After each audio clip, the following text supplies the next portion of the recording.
lot about the grace of God. Jesus came to this earth to take on the sins of the world. God has forgiven us. God has called us to live a life of faith.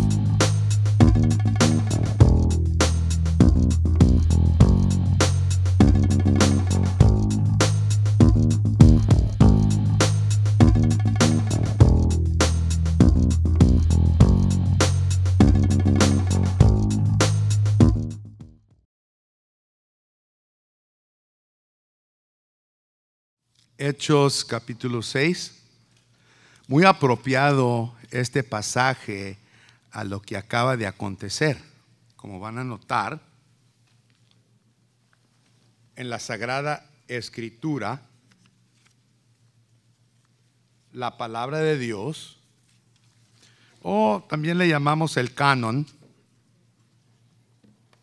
que la palabra canon. ¿Cuántos han oído la palabra canon? Viene de la palabra hebrea, donde viene la palabra canán o caña en español, caña, canon, de la raíz griega, cané, y mi nombre, Canales. Pero literalmente significa medida, la medida. La medida, el canon, la medida. Caña, cané. ¿Cuántos oyen la similaridad entre cané y canon? ¿No? El prefijo, especialmente. La medida, mesura, regla, el patrón. Ajá, muy bien. Muchos tenemos medidas, depende en qué cultura latina. Unos dicen, tiene esta altura, otros dicen así, otros dicen así. Pero así miden los caballitos del potro. Otros así. ¿Cuántos han visto la manera que las culturas miden, verdad? Una así, otra así, otro así. Ya está, mire el cipote ya. No sé cómo lo hacen. El cipote. Bueno, hay una cultura mexicana cipoteca, ¿verdad? Están todos chapitos. Muy bien. Nomás porque me siento, no digan que estoy enfermo, Y me siento porque tengo aquí mis herramientas y al tanto prestas para enseñar la palabra del Señor.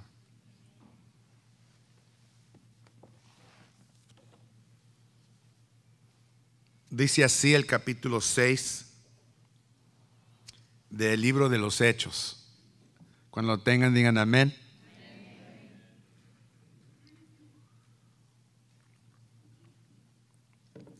Tráeme una agüita, por favor, ahí atrás.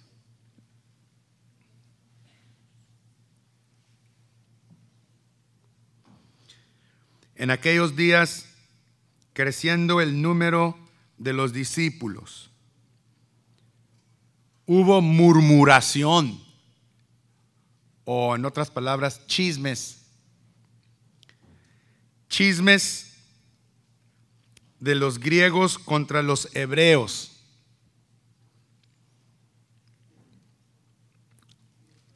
Chismes, murmuración de los griegos en contra de los hebreos.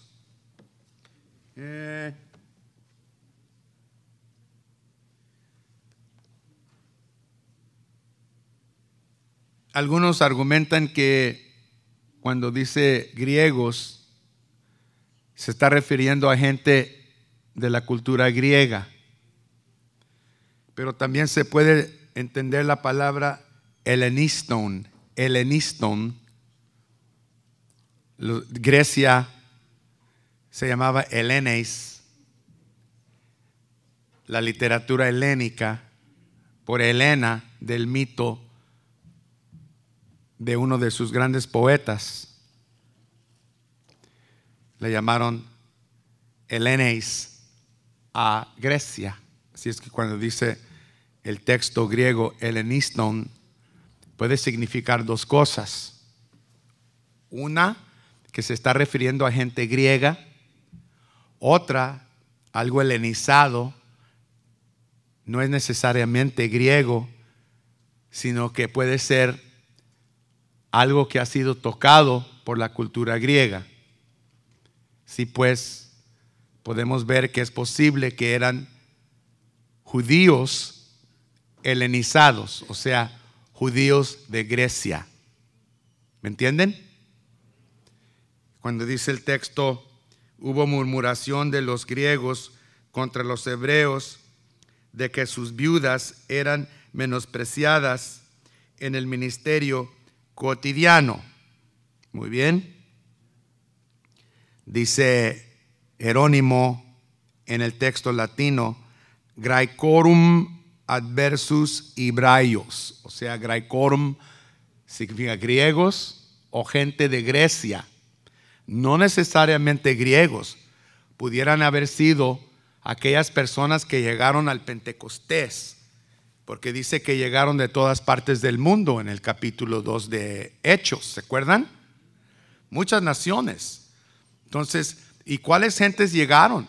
Llegaron los judíos y las judías del diáspora. El diáspora siendo el desparramamiento de los judíos entre todas las tierras bajo los asirios, 400 años antes de Cristo. Se salieron, desparramaron a los judíos de la tierra de Israel por todas las naciones de la tierra. Muchos llegaron a Egipto. Ahí se mencionan en Hechos 2. De todas las naciones de la tierra llegaban a las Pascuas los judíos a celebrar las Pascuas. ¿Se acuerdan? Que dice llegaron cretos, romanos, egipcios. Y no eran egipcios, eran judíos de Egipto que hacían aliyah, o sea, regreso a las Pascuas a celebrar esta fiesta que todavía hacen cada abril 14.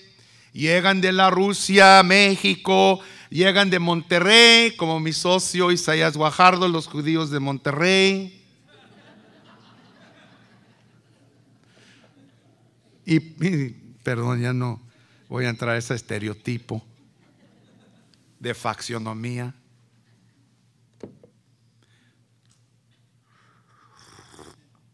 A veces me aviento unas palabras preciosas en español, pero se me olvidan. Muy bien. En aquellos días, creciendo el número de los discípulos, hubo murmuración de los griegos contra los hebreos de que sus viudas eran menospreciadas en el ministerio cotidiano. O sea que las viudas de los judíos griegos no estaban recibiendo bendición de comida como las hebreas. O sea, el chisme era que las hermanas judías de Jerusalén, que vivían en Jerusalén, estaban recibiendo más, o las ponían en la línea antes de las hermanas que habían llegado de otros países durante las Pascuas, se salvaron y se quedaron en Jerusalén. Entonces dejaron todo por Cristo en Grecia y estaban en Jerusalén sin nada. ¿Cuántos entienden la onda aquí? Explicando la palabra de Dios. Ayer en el estudio bíblico de inglés estaba testificando un muchacho que es fiel al Señor. Le dije, ¿cómo te entregaste tú a Cristo? Dijo, yo como católico siempre he creído en Cristo, pero le voy más a Cristo que le voy a otras cosas allí. Pero yo amo al Señor y me gusta llegar aquí a esta iglesia porque me explican claramente lo que dice la palabra de Dios. Amén.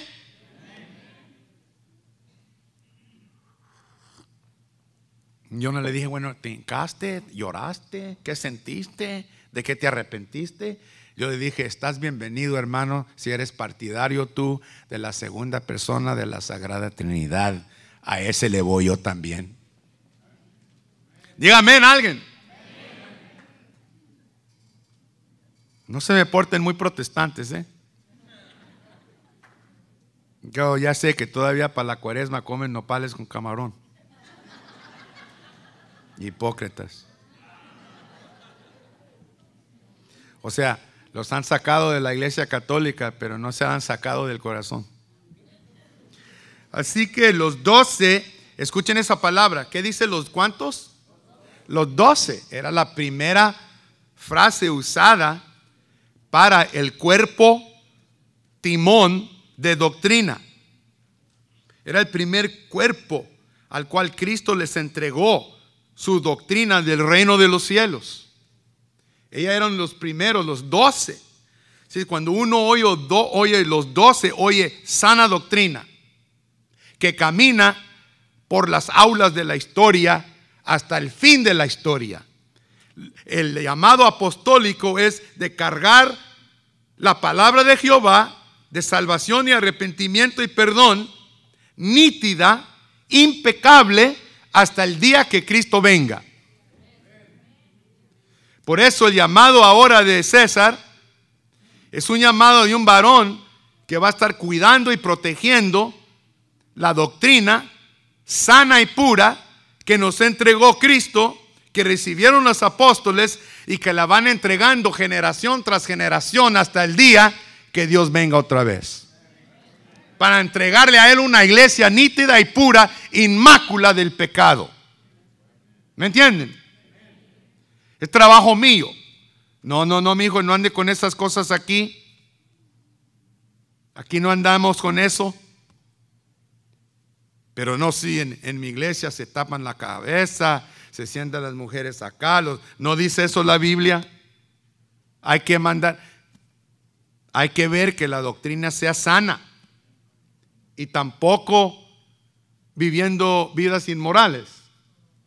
Hay que proteger la santidad de la palabra. Ese es el cargo apostólico. Los 12 convocaron a la multitud de los discípulos. La palabra para discípulo es matheteis, de donde viene la palabra Mateo. Matheteis, un seguidor de Cristo, una seguidora de Cristo.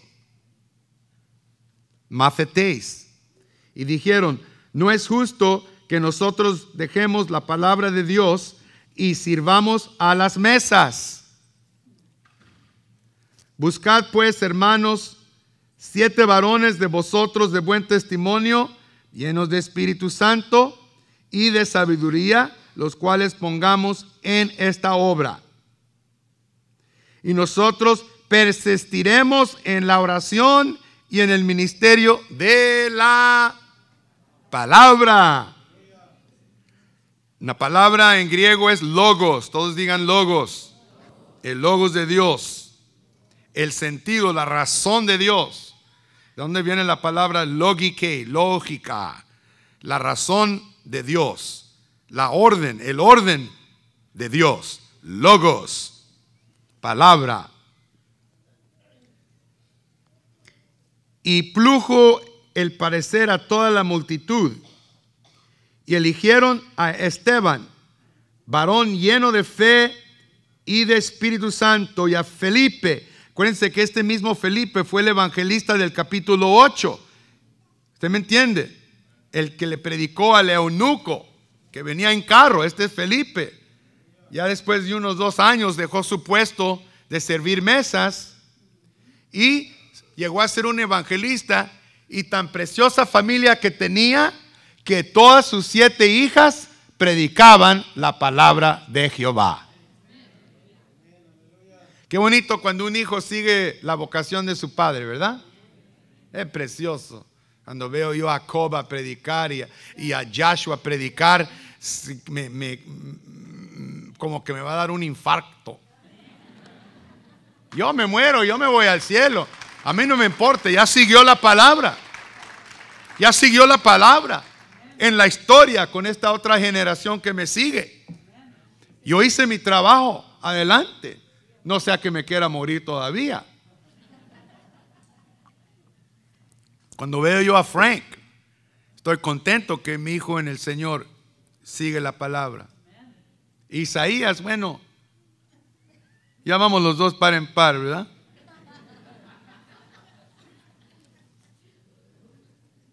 ¿Cuándo le gozo cuando ven los pastores más jóvenes cargar la palabra de Jehová?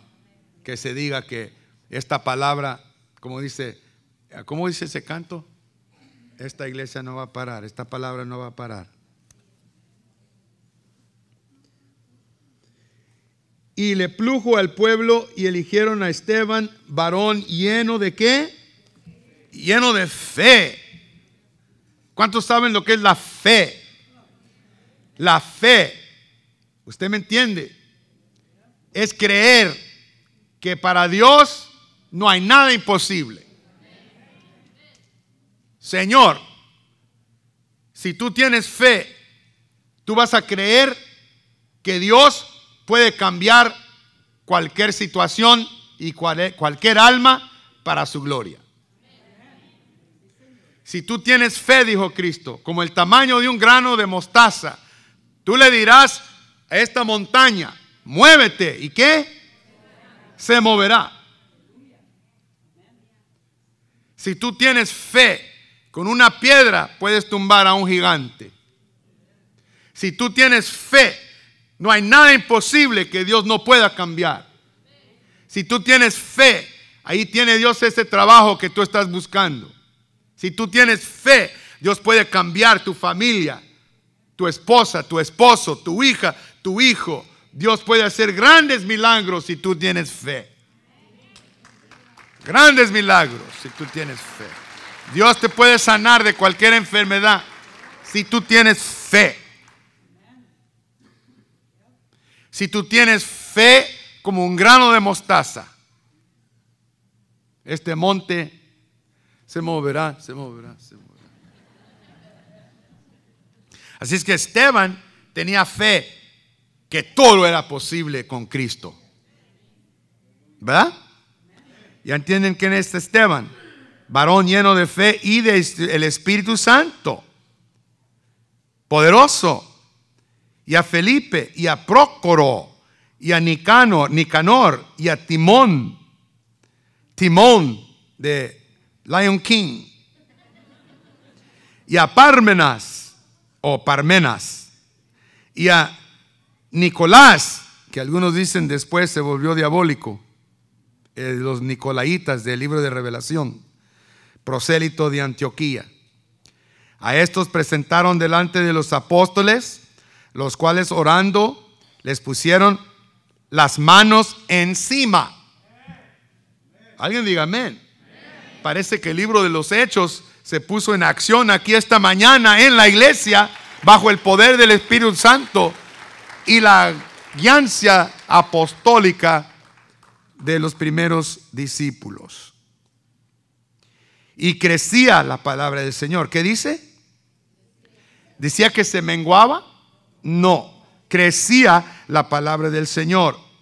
Y el número de los discípulos se multiplicaba mucho en Jerusalén. También una gran multitud de los sacerdotes. ¡Oh, wow! Una gran multitud de los sacerdotes católicos obedecían a la fe. O sea, si se convierten los católicos, cualquier católico se puede convertir. Hay algunos que dicen, no, acérrimo. Un día entró un señor con gafas negras y que él nunca se entregaba a Cristo. El hermano Manuel Campos. El Señor lo agarró. El Espíritu Santo lo tocó y se vino hincado aquí al altar llorando lágrimas de arrepentimiento, y desde entonces no ha dejado a Cristo Jesús. No hay nada imposible para Dios. ¿Usted conoce a alguien que no conoce a Cristo? No se dé de alta. Invisione a esa persona aquí en el culto con las manos alzadas, alabando al Señor. Invisione. No anden con murmuraciones ni chismes. de ese que en esa nunca se va a salvar. No hay remedio para esta hija, no hay remedio para este tío. Este abuelo está perdido. Al contrario, amados, entre más renuente es la persona, más posibilidades haya que el Señor lo agarre del corazón y lo cambie y esté aquí alabando a Cristo Jesús cuando conozca a su Señor y Salvador. Amén. Quiero que sepas una cosa. Aquí en este pasaje se anota la palabra de Dios 3 veces. Así es que lo importante aquí son 2 cosas. Uno, que se predique la palabra de Dios en una iglesia. 2, que se hagan personas santas para llevar adelante el trabajo de manejamiento y administración y organización, para que suelten a su pastor que ore, estudie la Biblia y predique la palabra de Jehová. Un pastor no puede predicar si tiene que parquear los carros, lavar los baños, comprar la comida, servirle a los homeless. Me acuerdo en un día mi papá vino y estaba en la casa y estaba bien agobiado platicando con mi mamá desde chiquito. Y dijo, me acaba de llamar la hermana Olimpia, que su esposo fue al trabajo, pero necesita a alguien que le ayude a regar el estiércol en la yarda. Si por favor viene, pastor, a ayudarme a regar el estiércol. El trabajo de su pastor y de sus pastores no es estar sirviendo mesas. Aunque yo las sirvo y aunque yo tiro basura y lavo y trapeo, yo quiero ser humilde delante del Señor. Pero si sus pastores están haciendo todo esto, no tiene tiempo para darles esta palabra para que lleguen las almas a conocer a Cristo Jesús.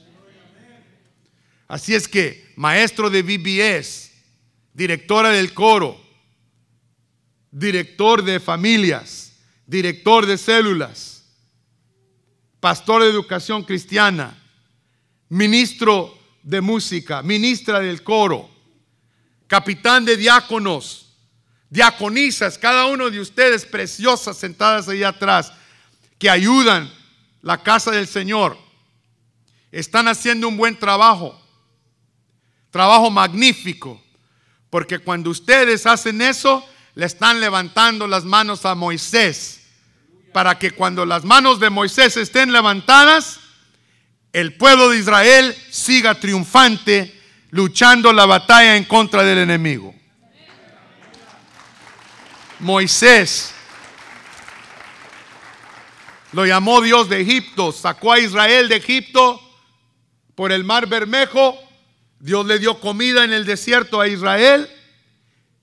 Llegó el suegro de Moisés, el sacerdote de Madián, Éxodo 18:13, y vio a Moisés que se afanaba dirigiendo a este general, dirigiendo a este líder, escuchando esta petición, escuchando esta queja y tratando todos los casos vez tras vez, que ni tenía tiempo para dirigir la visión del pueblo de Dios.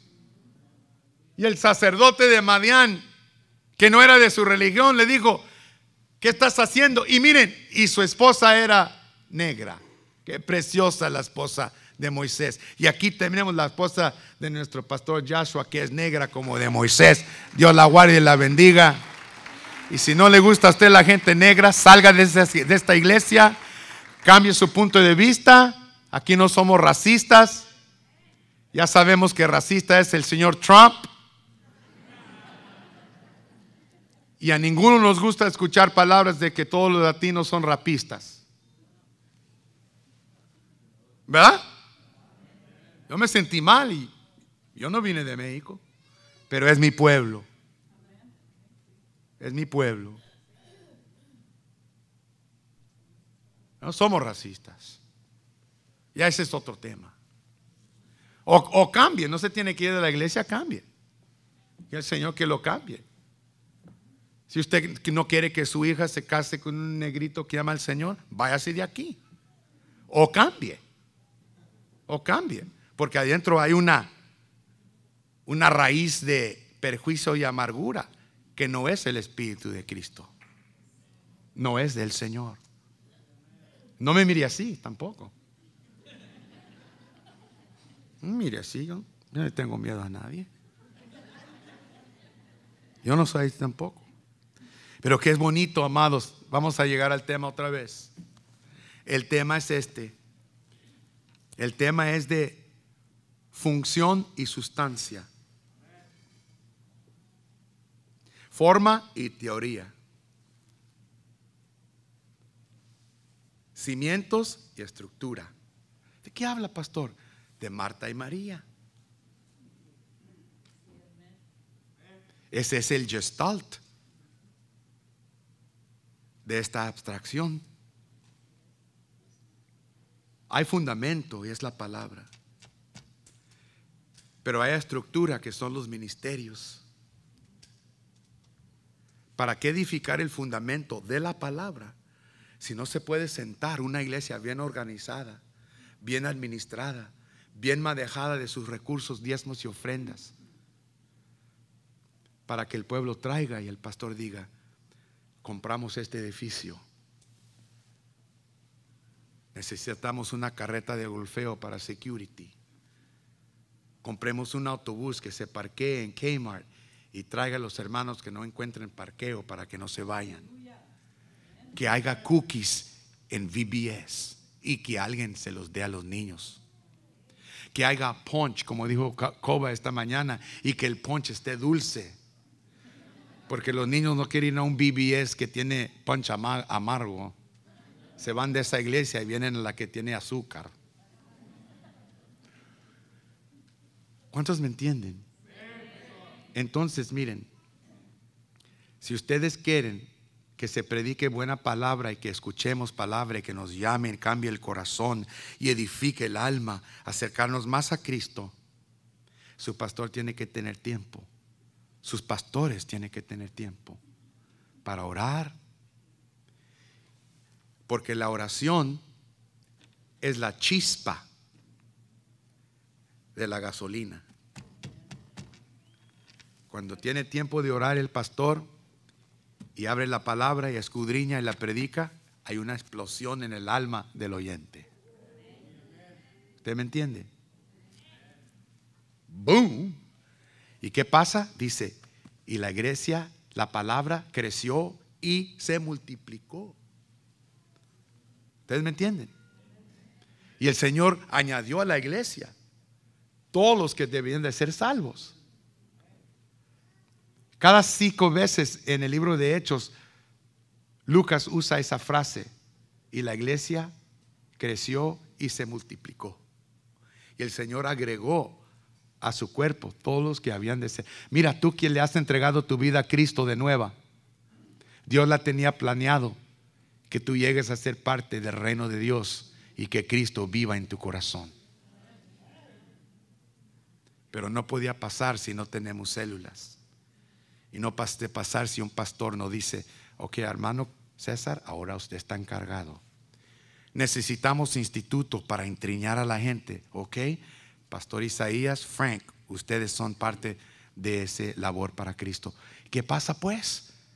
Crece la iglesia y se multiplica, como ustedes ven. Y hay muchos más que necesitan a Cristo. O sea, suelten a sus pastores a orar y a predicar. ¿Cómo? Pastor, ¿qué hay que hacer? Quiero hacer algo por el Señor. Ok, miren, tengo un trabajo para usted. Tiene 2 hijitos chiquitos. Hágame un gran favor. Críelos en las cosas del Señor. Ministre a su hogar y tráigalos a la casa de Dios. Y no tenga vergüenza de llevarlos a nuestra cuna, porque allí les ministran, no es babysitting. Pues mire, quisiera hablar más de esto, pero ya agarraron la onda. Ok. Cada bocadito, cada cafecito, cada regalito, cada oración, cada ánimo es para soltar sus pastores. Cada snack, cada ministerio que hemos puesto es para que podamos retener el trabajo del Señor. Qué bueno el Señor, ¿verdad? ¿Cuántos entienden entonces la importancia de que la palabra vaya adelante? Y solo se puede hacer así si hay muchos que dicen mano a la obra. ¿Usted me entiende? Mano a la obra. Entonces crecen, escuchan almas nuevas, la palabra de Dios, se agregan, Cristo brota en sus corazones, ven lo que hace Dios, crecen en Cristo. Me acuerdo yo, hermanos, quiero decir una cosa, ya hablando de la palabra, no tienen que ver nada de esto, pero sí quiero decirle cuando dice que hasta los sacerdotes llegaron. ¿Cuántos vieron eso? Los sacerdotes, los fariseos, hermanos, los que dijeron no pueden nunca ellos llegar a Cristo. Dice que un grupo grande se entregó al Señor. No hay nada imposible para Dios. Los que mataron a Cristo mismo, el Señor los perdonó de sus pecados. Y quiero terminar con esto, pero es un poco chistoso. Me llamaron a predicar a Washington, el estado de Washington, a un avivamiento en una aldea, una ciudad chiquita que se llama Toppenish, Washington. Mucha manzana, mucha cereza, mucho pueblo mexicano allá en Washington, en la pizca. Y me invitó el hermano Enedeo Garza, también de Monterrey, ahí de donde Isaías. Qué horror me dio a mí, hermanos, cuando vi en la historia de Mi Nombre Canales que allá hace 200 años que se entreveraron unos Guajardo con unos canales allá en Monterrey. Qué horrible.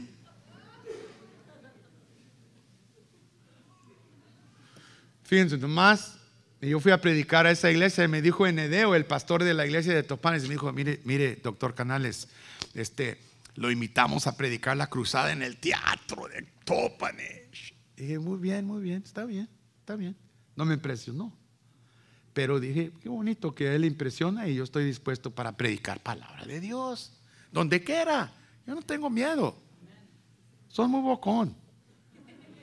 Y no, hermanos, sí, estaba leyendo, ya dice, se entregaron muchos sacerdotes. Y yo en mi devoción, y me dice él, fíjese nomás también, doctor Canales, que el sacerdote de la catedral, oímos el chisme que está pensando venir al teatro y no sé yo qué va a hacer, si se levante a decirle a la gente inmigrante que no entre allí, que se salga.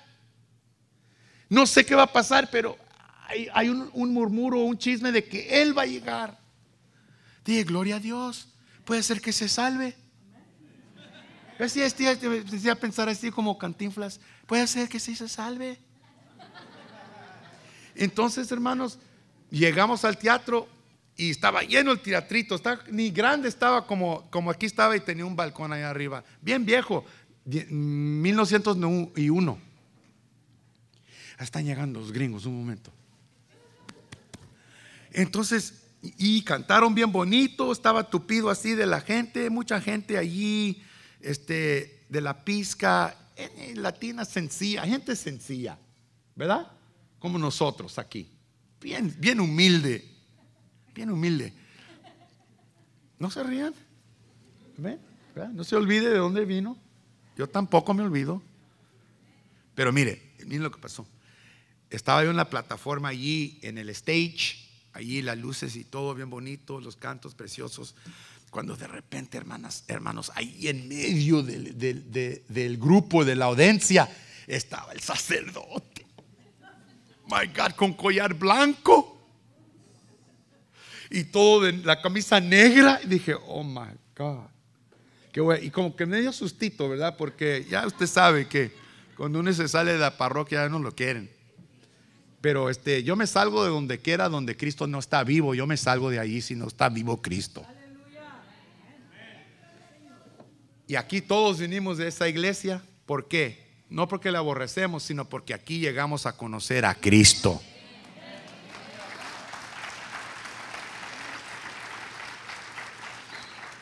No, me puse a predicar, que hijo, y hermanos, en vez de predicar el Espíritu Santo, como me entró algo carnal, ¿verdad? Porque yo tengo algo en contra de la iglesia católica, algo en contra, que nunca pasan, nunca dan un piso en la vecindad. Nunca he visto yo un sacerdote tocando la puerta buscando una necesidad, ni una monja. Veo más testigos de Jehová. No, pero si hay una boda, si hay un funeral, si quieren aparecer para el dinero. Entonces yo dije, hijo, les voy a dar duro a los católicos ahora. Especialmente que está el sacerdote, ahorita me vengo, ¿verdad? Y si no me vengo, me voy. Ya sabe, usted sabe. Entonces ahí estaba él y yo predicando y dándole a los ídolos. Y los ídolos están muertos, y les decía yo a él. Y él le decía así. Dije, wow, ya se va a convertir a Cristo. Y dijo, y la Virgen María, ella tuvo más hijos, tuvo 7 hijos. No fue virgen toda su vida, no fue virgen perpetua. Sí, de acuerdo, decía él. Meneaba la calle, oh, gloria a Dios. Y su crucecita que le patinaba así de la camisa negra. Digo, gloria a Dios. Y luego le di al Papa. Y a la Papa también le di yo. Y estaba dándole duro yo. Dije, ok, ahora sí. Y luego finalmente comenzó a tocarle la banda, bien quedito, bien suave. Dije, todos los que se quieran entregar a Cristo, pasen adelante. Llegó una multitud allí y entre ellos él ahí en medio. Dije, wow, ¡woohoo! Ahora sí se va a convertir. Digo, bueno, hijo, no soy tonto, voy a comenzar de este lado. Digo, me voy arrimando, orando y voy a llegar con él a darle una unción poderosa. Le voy a encimar las manos y así que lo cuide Dios. Y ahí iba orando y no se movía, iba y tenía las manos alzadas y estaba llorando y todo. Dije, wow. Entonces llegué, le impuse las manos bien sudado a él y dejé ahí un camino de gente tendida, ¿verdad? Nunca me pasa aquí. Yo dice, un profeta no tiene honor en su pueblo, ¿verdad? Está bien, pero donde quiera que voy, oye, nomás los veo y azotan. Praise God, praise God, praise God. Aquí oro por un enfermo y se muere. Entonces, amados, yo llegando yo al sacerdote que le voy imponiendo manos y en esos días tenía pelo, fíjense. Y el pelo se me sacudía y todo, y en el nombre de Cristo reprendo todo demonio de tradición, de religión y todo eso. Y él así en bendición y abrí los ojos, amados. Miren nomás. Era una t-shirt blanca y un chaleco negro, pero una camiseta, hermano, no era collar de clérigo. Era un mexicano humilde, amados, pero de lejos parecía sacerdote.